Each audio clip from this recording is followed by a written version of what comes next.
All right, so you've made it all the way around the world, all the way to Australia, which is going to be the last cultural group we're going to highlight this semester. So when we talk about Australia, we have to recognize it as a unique land. It is a place that has been predominantly cut off for great lengths of time. It's a land where over 100 million years, a whole suite of unique animals and plants developed. Most of the mammals are the famous marsupials, if you're familiar with the nature programs that you may have seen during your younger life. Australia's environment is as diverse as the life that developed there. You can see from the map that Australia varies between temperate, cool, wetter areas to very dry central deserts surrounded by great grasslands. So if you think about what this means for Australia, like if you've paid attention to the news just this year, Australia burns, right? Very dry, open grassland to desert-like environments do not receive a lot of rainfalls. And when they do, it's really punctuated, very seasonal. And so during the dry seasons, lightning strikes and obviously human-caused campfires, things like that, could trigger massive, massive fires. This does play a very significant role for the development of the animals and also eventually people that live in Australia. But the sort of massive central area is very dry, ranging from desert to savanna-like grasslands. But as you move to the north, sort of the northern edge, the shoreline, you have a more tropical kind of environment. So therefore, you got monsoon seasons, in sort of the dichotomy of Australia. So while you have these very dry, fire prone central areas, the tip, so if you see that sort of one peninsula that comes up, it's got a brown tip to it. It is, it experiences monsoons at such severe levels that it almost wipes out entire villages and towns. So they get incredibly heavy rainfall during monsoon seasons. And then when you go to the southeast there, you can sort of see that more light blue, aqua bluish color. That is where the city of Sydney is. That's a more temperate kind of environment. So something that we'd be more familiar with here, like in New Jersey, where you have warm summers but cool winters. A little more sort of predictable and steady rainfalls throughout the year instead of punctuated during one season or another. You can also hopefully sort of understand what temperate climates may be like a little bit, at least for people living in the area, because if you look at the inset map, you can see New Zealand is off that coast. Remember, New Zealand with the Maori people coming had to adapt to a temperate environment, having come out of a more tropical kind of environment. It plays a role into the range of animals and plants that might be. Australia's geographic location in isolation has held significance for human populations. About 1.2 to 1.6 million years ago, our earliest human ancestor to make it in this part of the world goes by the species name Homo erectus. It made it all the way to the Indonesian islands, me again about 1.6 million years. It made it all the way to the Indonesian islands, me again about 1.6 million years ago, ultimately getting stopped by the water at the Strait of Timor. Now, if you take in your introduction to sort of physical anthropology courses, you may hear of specimens called like Java Man. You can see where Java is on the map here. Also, fossil finds are found, as well as Borneo. So you can see they've made it all the way as far. And humans made it all the way to the island of, or what is today the island of Flores, right? And so what's important about Australia in terms of this sort of geography in the area here is that people could not walk to Australia. The Timor Strait, which separates Australia from what is today the Indonesian area, was never dry land, even during the deepest ice ages when the sea levels were the lowest. And what this map is showing is actually what the low sea levels would have looked like, where all these sort of land masses would have come together as one larger landmass. Is because the area where the Australian and Asian continent plates collided, they created a deep canyon. So instead of pushing upwards to make a mountain range, they pushed downwards to make a very deep canyon. And this deep canyon was so deep that even during the lowest sea levels, it never was dry land. So therefore, people could not have been able to walk from to Australia. But it seems that by possibly as early as 60,000 years ago, definitely by about 50,000 years ago, KYA means 1,000 years ago, Homo sapiens, so the modern human species, did find a way to get to Australia. And this is really significant because it indicates that people had boat technology. Because in order for people to get to Australia, and then also populate Australia, it had to be a relatively sizable population migrating in. So early on, there was people hypothesizing it's like, well, maybe someone like got washed out to sea during one of these monsoons, and you're just clinging onto a log, and it floats across, and then you show up on the other side, and it happened to be a pregnant woman who then sort of has this Adam and Eve kind of creation, where just like incest for a long time until the island gets populated. So they had different hypotheses along those kinds of lines, but very unlikely. More concerted effort for people getting on boats, going across. So what it means though is like it indicates our earliest evidence for boat travel and boat technology is that 50 to 60,000 year ago time period in order to cross over from Southeast Asia into Australia.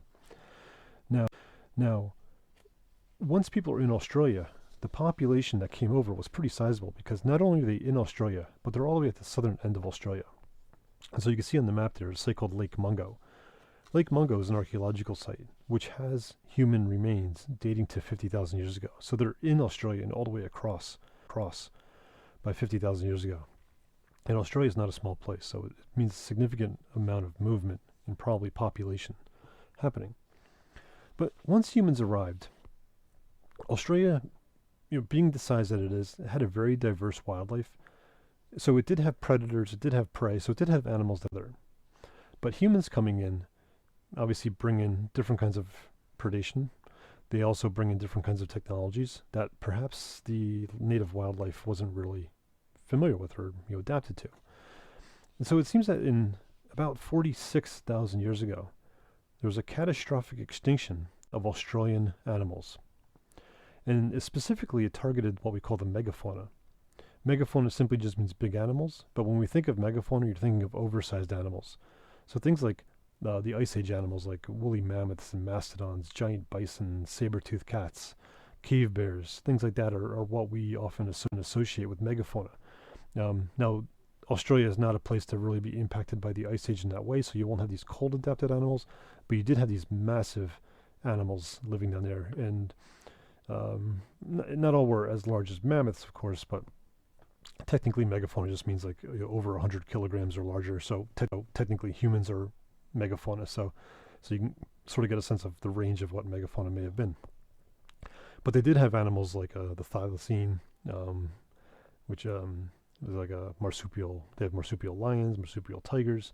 They had a type of kangaroo, this megafaunal kangaroo, which was apparently carnivorous, and it had these razor-sharp teeth, which maybe modern Australians are pretty happy it doesn't exist anymore. But about 46,000 years ago, these megafaunal animals were rendered extinct. And it was sort of, ultimately, people were able to figure out the cause behind this extinction. And it turns out that the humans were practicing a behavior that we call fire stick farming.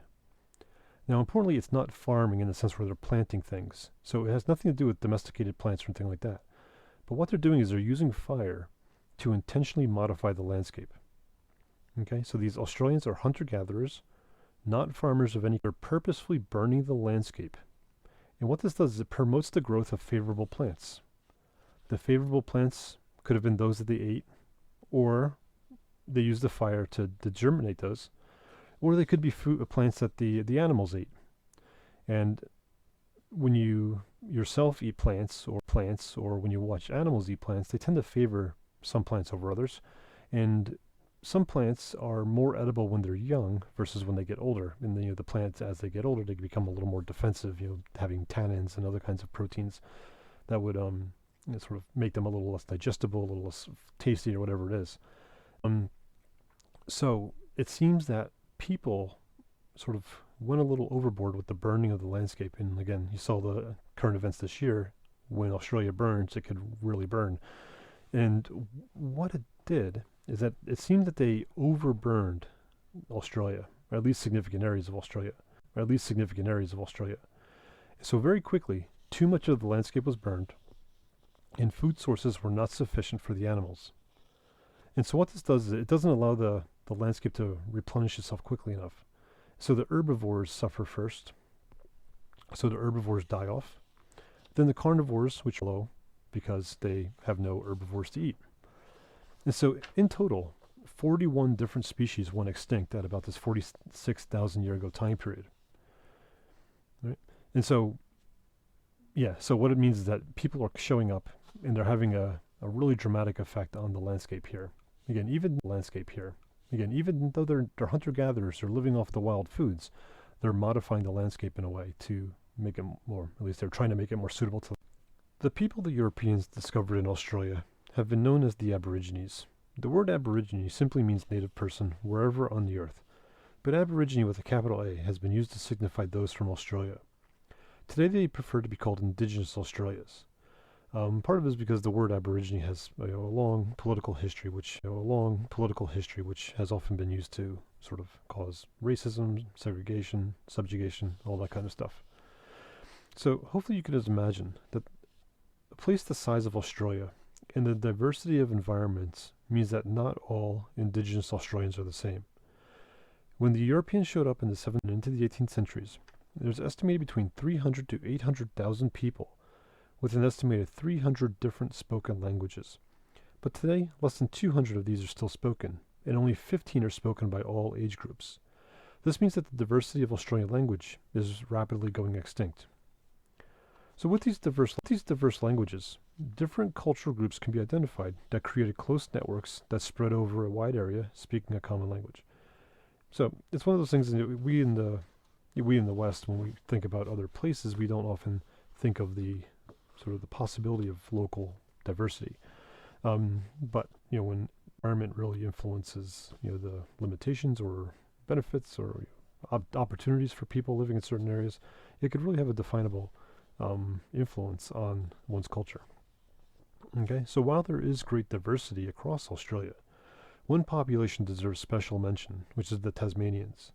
The Tasmanians help point to one of those early and very fast colonizations of Australia, since they made it to what is today the island of Tasmania by about 40,000 years ago. People made it to Tasmania when the sea levels were low enough, which created a land bridge between what is today the island of Tasmania and mainland Australia. So about over 10,000, the sea levels rose, and the people on Tasmania were cut off. And so over 10,000 years of time, a unique and distinctive Tasmanian culture was able to develop, which the Europeans were able to meet and ultimately cause hardships for. One of the things that once the Tasmanians were isolated with the sea level rise, there's no chance of boating back, because the waters this is called the Bass Strait, the waters that go through between Tasmania and Australia are so rough that even today only those massive tankers are the kinds of ships that could really safely travel these waters. So Indigenous Australians are important to our entire human experience, since they are considered one of the oldest living cultures. So remember when I introduced India, we recognize India as being considered one of the oldest civilizations. But one of the Australians are considered. So the most frequently recognized social unit amongst the Indigenous Australians was the band, which was made up of a small number of people, generally maybe a few more families, where the elder males were related patrilineally. A number of bands would then be organized as a clan. So basically think of a more extended family. And a number of clans were then organized into a tribe, which then claimed the ownership over a territory. So if you think of this little sort of black and white diagram in the lower left corner, you think the small dotted lines could maybe delineate band level territories. The lighter or thinner solid black line would indicate clan territories. And then the clans, obviously themselves having a common ancestor, would organize themselves as a tribe. So Indigenous Australians are endogamic at the tribe level. So they're exogamic at the band, obviously. They're probably also exogamic, at the clan, but they would be endogamic at the tribe. So they're sort of maintaining relationships within a group of people that have some degree of relationship. And so this map over here with all the colors illustrates the tribal territories that subdivided the continent at the time of Europe. The map also reflects the various languages that were spoken at this time. So for the most part, each tribal area had a distinct language, though a number of neighboring groups would have probably been very intelligible to each other, obviously very quite closely related to each other, very subtle dialects perhaps. But you can see that the tribal territories are larger in the drier central desert areas. And this doesn't necessarily mean there's more people there. It just means that the carrying capacity of the landscape, the natural resources there might be more sparse. So even if the population's smaller, they may need more area to range across to find sufficient resource, food, and whatever else to support themselves. So talking about the indigenous Australians, we do see that they have pretty strict gender roles following this patrilineal descent, which is pretty typical of hunter-gatherer groups. And so men hunt meat, women collect a wide variety of different plant foods, and these roles have been structured and supported by their mythology. So deep in legend, there was a tribe that was only women, and so being only women, they needed to be able to do both men and women's work, and so they hunted meat using men's tools. And one of the spirit snake approached them and scolded them, telling them that it was a law that hunting for meat was only a man's job and that women should collect plants. The women ignored the great snake because, obviously, well, where were the men to hunt? But this angered the great snake, so he turned the women into termite mounds. The tall termite mounds found in one region are said to be the women who did not obey the hunting laws. So you may be familiar with these termite mounds a little bit. If we looked at the Kalahari Desert of South Africa, the Juwansi people were hunting in aardvark holes and things like that, and these very tall, human-sized mounds of mud made by termites. And so they have these in Australia as well. So it's one of the parts of the mythology that these women who went against the law, basically the divine laws, were punished and basically petrified. So as highlighted by the story of the great snake and the tribe of women who had to do the men's work, Indigenous Australians do have a large number of cultural taboos. They have different kinds of avoidance taboos. So one is, a son-in-law or daughter-in-law must not talk to their mother-in-law, or daughter-in-law must not talk to their mother-in-law. And so here, communication can occur through the spouse, and the mother-in-law eats apart from the married couple. So if you have a married couple, the husband is not supposed to talk directly to the mother of the wife, and the wife is not supposed to talk directly of her husband. And so the communication can occur, but there's generally communication to the child of the mother who would then speak to their spouse. And it's said that this has been developed to maintain harmony in a situation that regularly causes friction. So if you think of any kind of sitcom that's been on the air since probably 1980s, whenever the mother-in-law is around, there's always some kind of tension between the spouse of the child. And another cultural avoidance taboo is that brothers and sisters need to avoid each other, but only after their rite of passage initiations. So as children, siblings play together quite freely. But once they reach puberty and transition to adulthood, children will avoid each other. Brothers and sisters will avoid each other. And this is developed to avoid any potential incestuous relationships. And so you can imagine as bands of people, relatively small groups of extended families sort of moving around the landscape, you don't have that many people around you.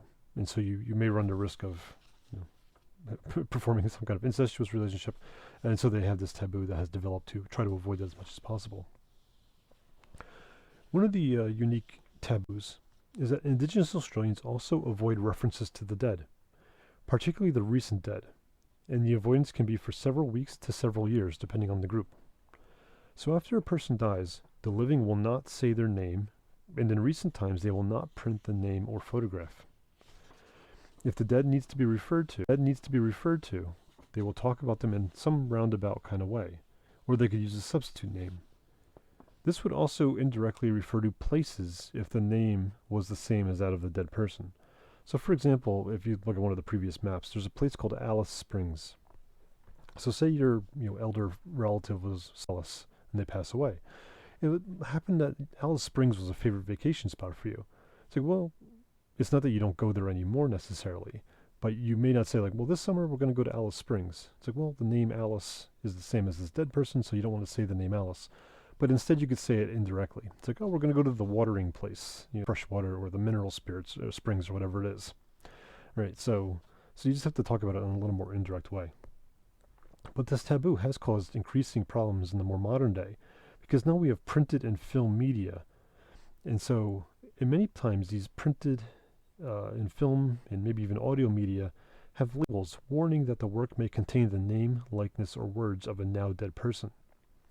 So imagine, I'm sure many of you listen to music of talent who've passed away. Everyone from the Elvis to David Bowie to Queen. You got all these different people who've passed away, and so you run the risk of breaking a taboo if you keep listening to this music because that person is now dead. And this is kind of an interesting thing because I recently had been at a lecture, and the woman, she was American, but she was working in Australia talking about dingoes. And she started off her lecture with this disclaimer. Pictures in here of people from decades ago, so they're likely have passed away. So I'm warning you now, you may see the images of dead people who are now dead people. And so if you want to, not break your taboo, like this happened at Rutgers, so I don't think Rutgers University had a lot of Indigenous Australian people running around to engage in the taboo too much. But anyway, she did have that disclaimer, so it is something that they're still considering. And so one of the things they've done is because now populations have grown, a lot of people now live in much closer contact than they would have traditionally, being hunter-gatherers moving around the landscape. They now have increasingly used unusual or exotic names because it is increasingly difficult to avoid names, being that they're living so close together. So they may start importing names from other parts of the world to sort of have a more diverse pool of names so they don't repeat those who may also already be dead. So they do also have a number of gender taboos. Again, like the one I mentioned with the use of hunting tools. Hunting tools are only supposed to be used by men. Another is that apparently women are not allowed to play the didgeridoo, the musical instrument depicted here played by Nicole Kidman. Women are not allowed to play the didgeridoo because playing it can make the woman basically infertile, not able to have children. And so this picture here is showing two Australian actors. You have Nicole Kidman playing the didgeridoo and Hugh Jackman doing a dance of some sort. But this is on a German celebrity show. So this is in Germany, not in Australia. But because this guy was having two Australian actors on, he brought this didgeridoo on, and I guess it's part of a gag or whatever else. He had them play it and be silly and whatever else. So Nicole Kidman played it.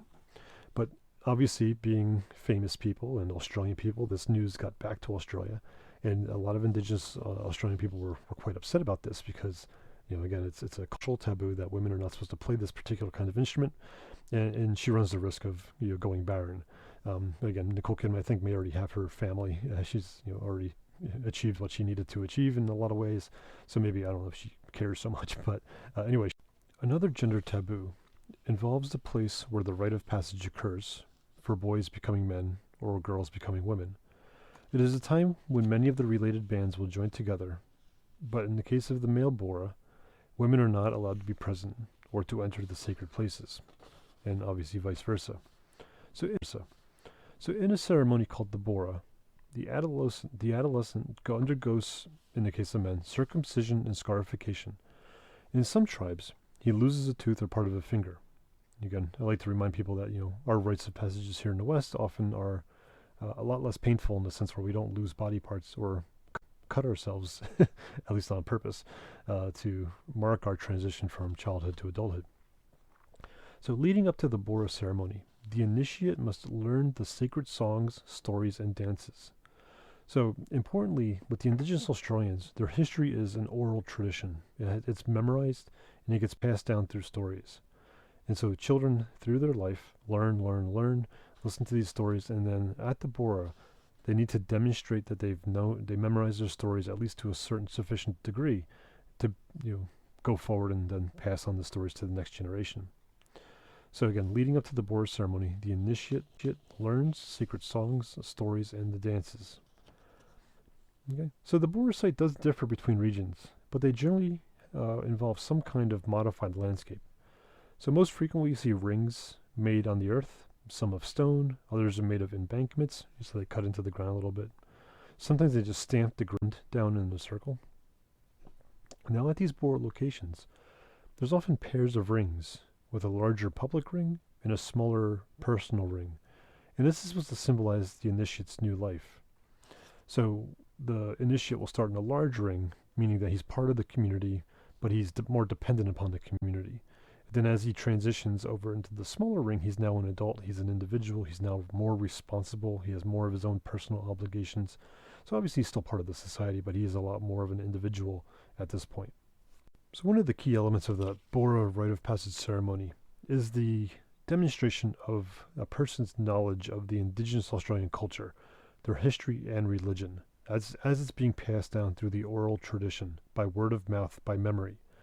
Because there's no writing, at least not what we think of as like texts, books, and things like that. So stories, songs, and legends were passed on to younger generations orally for tens of thousands of years. Most significant, the oral traditions of the indigenous Australians is called the Dreamtime. It's the story of creation. The dreaming in the Dreamtime includes the creation of the land, all the sacred places, the living things, human laws, and cultural customs. All knowledge, faith, and behaviors derive from the dreaming. The dreaming is how Australians know their territory. They also believe that the people are eternally within the Dreamtime. They are there before birth, and they are there after death. And so what they do is they exist in the spiritual world. And then through the birth by a mother, it happens to be about the 5th month of pregnancy when the baby starts kicking around a little bit, that spirit then comes back into the living part of the world. And then obviously once they die, they go back. So the creation was started with ancestral spirits moving across a formless land while forming it and marking sacred spaces. The stories are often put into songs called song lines, which tell of these events in a linear manner. Physical forms on the landscape are the results of spirits. Rivers and lakes were made by Waigal, a serpent spirit meandering across the land. Ultimately, Waigal himself dies, lays down, and becomes a length of hills across the southwestern part of Australia. In the north, a long red sandstone cliff, an escarpment, all across a place called Arnhem Land, is said to be the body of Ginga. He was performing a ceremony, got burnt, and jumped into the ocean. Once he got out of the ocean after extinguishing himself, he laid down, died, and turned to stone. So these examples again are telling how the land is either made up by these creatures, spirits, or that by their movements. Now the importance of the dreaming is shown in the numerous rock paintings that can be seen throughout Australia. The song lines in the rock art that corresponds to landmarks on the landscape serve as oral but also visual maps for the Australians to navigate their lands and find resources. So I'm saying they don't have a written language, but technically the pictures serve as, and so you can see the sort of the key here, the legend. There are certain kinds of symbols like waves or spirals, crescent shapes. They indicate things like meeting places, sources of water, maybe a place for like camp, the locations of stone tool materials so they can make tools, where animals pass by, things like that. And so these are basically signposts along their travels that tell people where to go. And obviously you can see these spiritual beings. So the one up top looks like a wallaby, kangaroo type creature. You have Ginga the crocodile man in the lower corner. And another guy looks like a praying mantis. So you see all these different kinds of things. And again, this is the way that people know their landscape. They memorize their history, and they're linear. And so people exist within this linear sort of concept. A discussion about Australians should never be complete without some acknowledgement of the struggles they faced since European colonization. According to the Europeans, the Australians were primitive due to their lifestyles. But of course the dark color of their skin also meant they were of inferior mental abilities.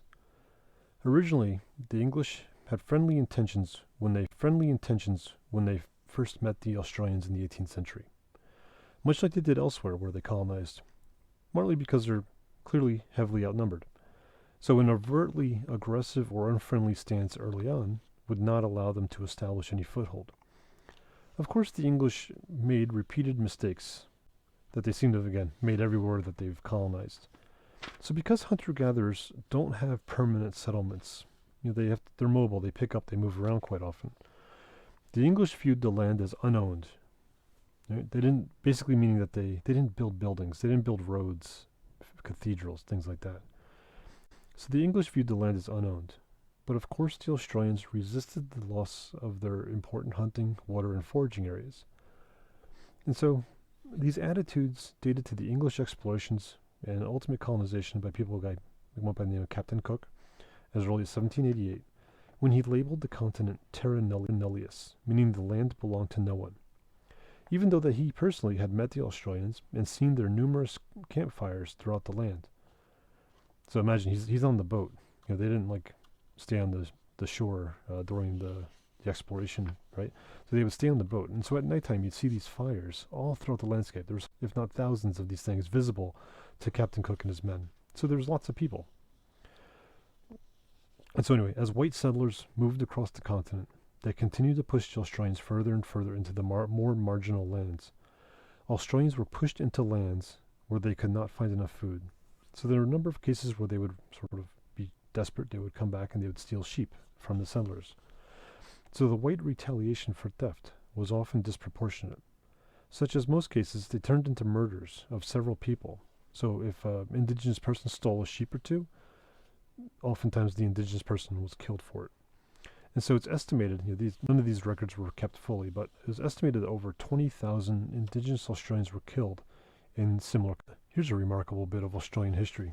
So for nearly a century, actually for a full century, between 1869 to 1969, the government and church missions removed children from native indigenous Australian households.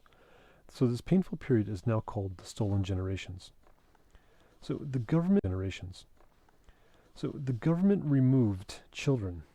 Particularly they targeted mixed-race children under the guise of child protection.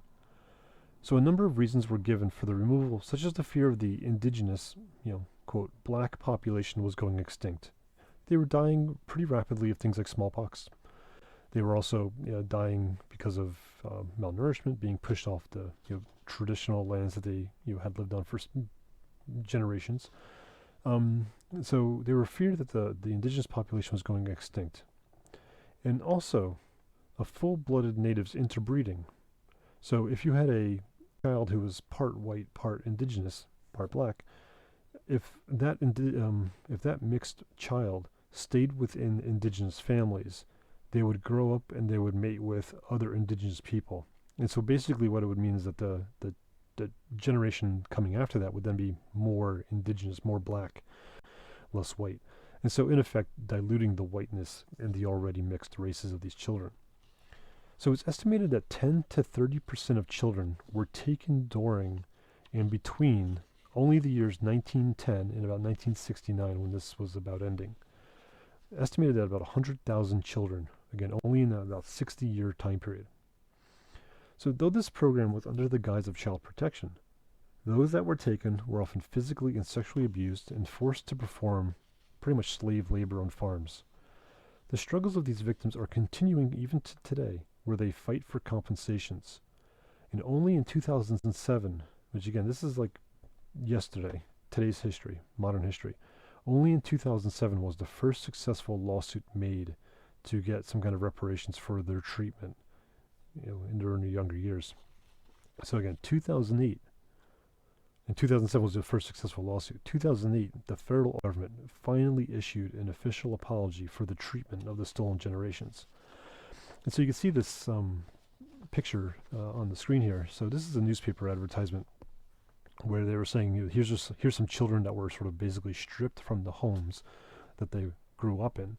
And you can see a group of tiny half-caste and quadroon children. So half-caste would be like half white, half black. Quadroon meaning is probably 1/4 white, 3/4 black. At the Darwin half-caste house, right? So like an orphanage, basically, that these children are in. And so basically, this advertisement is seeking homes. So homes are sought for these children. You can see this awful note at the bottom. I like the little girl in center of group, but if taken by anyone else, any of the others will do as long as they are strong. And so obviously you see the little X and the girl in the center, and it should be pretty obvious why that girl's chosen first.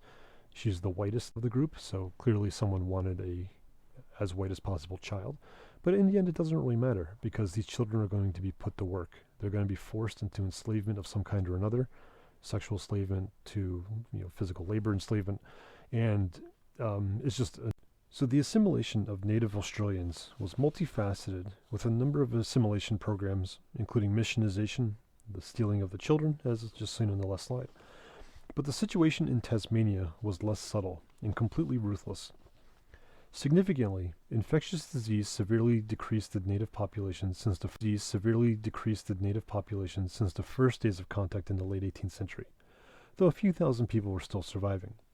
Tasmania was viewed as proper and beneficial sheep pasturage, so a place where English could drop off sheep on farms and raise them so they could graze on the pastures.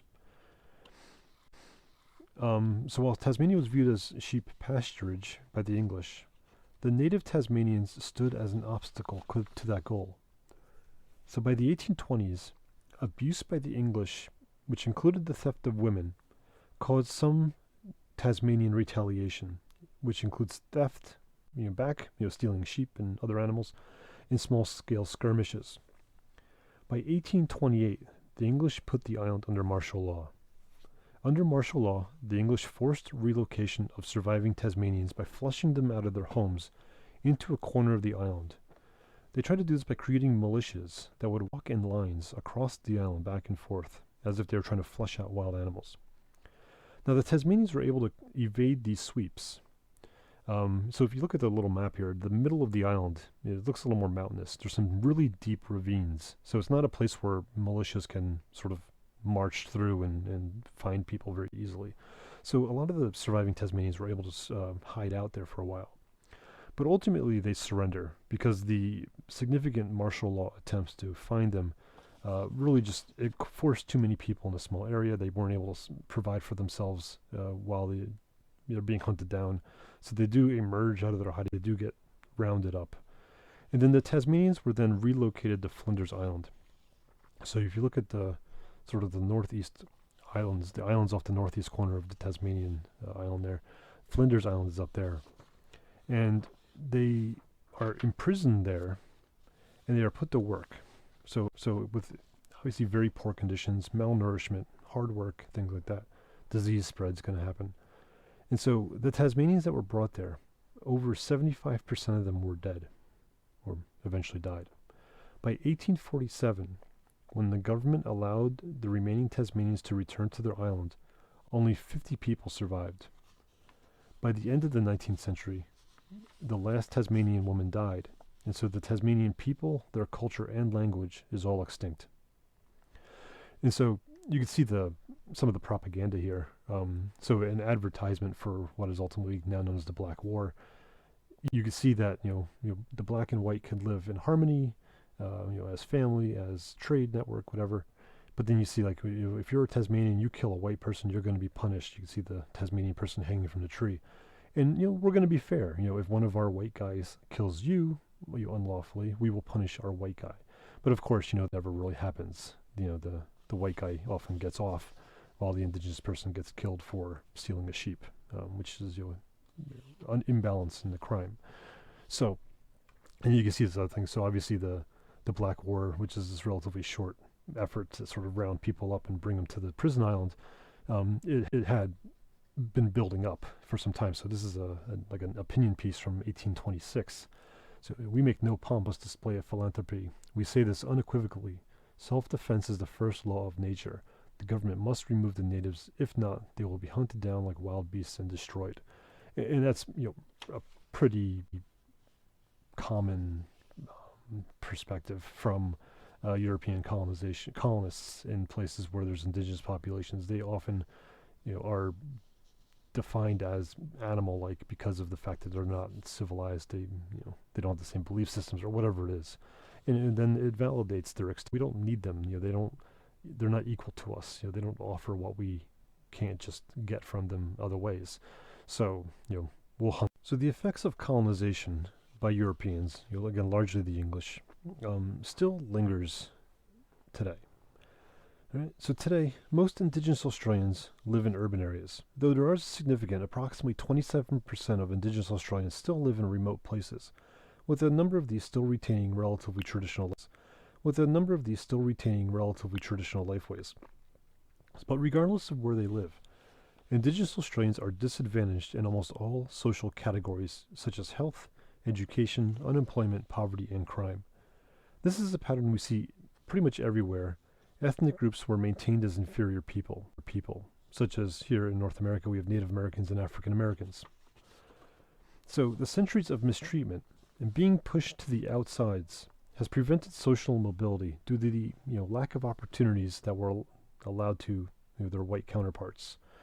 Right. So if we look at the table here, right, so you can see that the educational opportunities are significantly lower. So only 39% have high school diplomas. Only 4% have advanced degrees such as associates, bachelors, masters, etc. The income, therefore, lower education often equates to lower income, so 6% lower.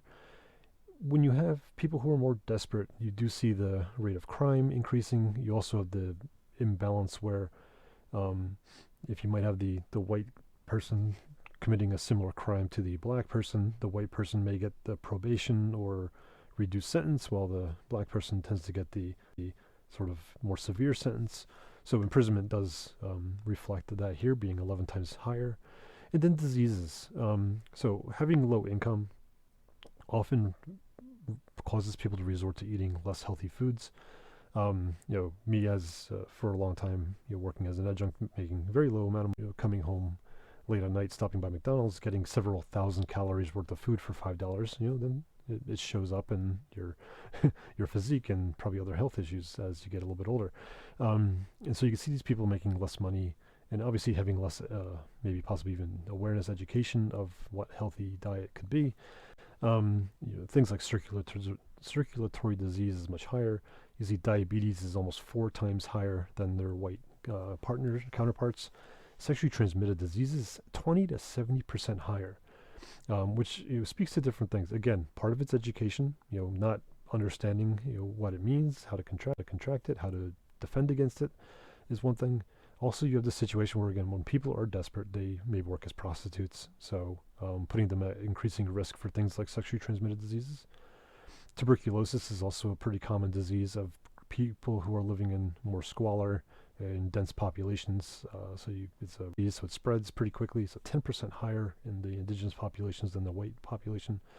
And then the ultimate desperation when everything else is hopeless. We see suicide rates significantly higher amongst the indigenous population.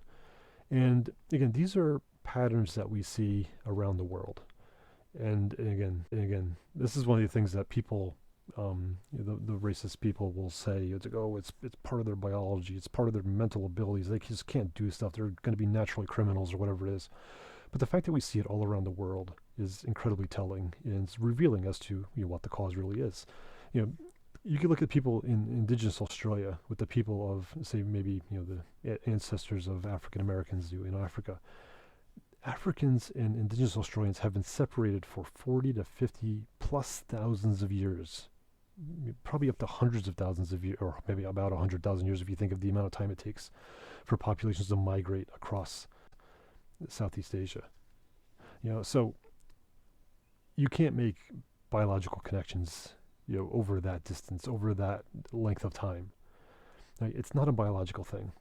It's a cultural thing. It's the structures, the hierarchies, it's the accessibility of the thing, subjugation, segregations, all that kind of stuff that we see in populations that are sort of held within a certain kind of status in favor of the colonists, right? The colonists get the preferential treatment.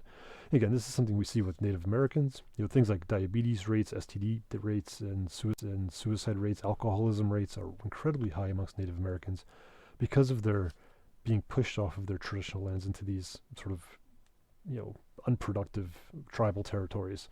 The same thing we see with a lot of the African American populations being pushed into urban centers, where again, the money is not being put in for education, it's not being put for infrastructure improvement, all that kind of stuff. So it just snowballs and snowballs and snowballs, and it leads to these disproportionate crime rates, to imprisonment rates, to health issues and things like that. So again, it's colonization, and again, the indigenous Australian people are not any different than what we see in